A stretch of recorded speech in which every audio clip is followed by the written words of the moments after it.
After 43 days of elections across the country, often in sizzling heat, today is most definitely the calm before the storm. That is to resume tomorrow. It's the day of silence when parties and netas can no longer campaign in the seventh and the final phase, which has been completed. We've seen how the Prime Minister is making use of his time to meditate at Kanyakumari, but some other politicians have turned psephologists before the big exit polls tomorrow.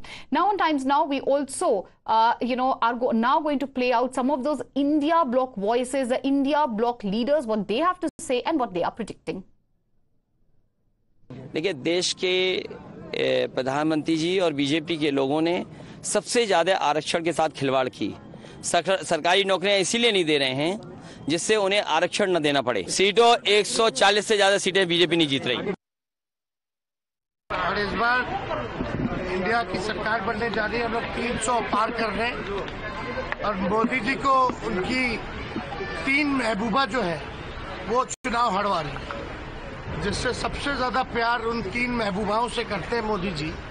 पहली महबूबा है बेरोजगारी, दूसरी महबूबा गरीबी और तीसरी महबूबा महंगाई। ये तीनों महबूबा मोदी जी की चुनाव हरवा रही है।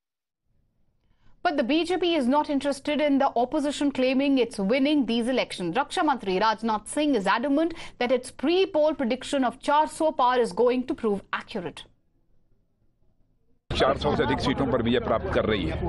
मैं पूरी तरह से आश्वस्त हूँ। इंडिया गठबंधन का बैठ उनकी पराजय सुनिश्चित है। एक सवाल और वैसे पहले से ही इंडिया गठबंधन तो बिखरा हुआ है, नाम के लिए केवल इंडिया गठबंधन।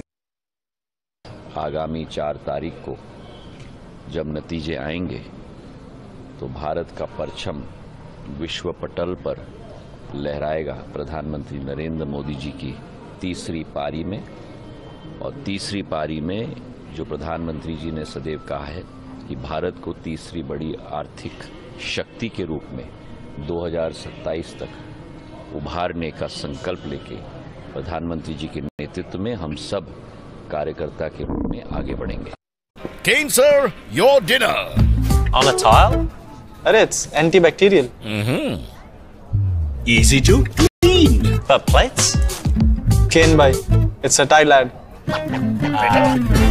IM Plus टेक्नोलॉजी से बने वर्ल्ड क्लास टाइल्स। टाइल हो तो सिंपल हो।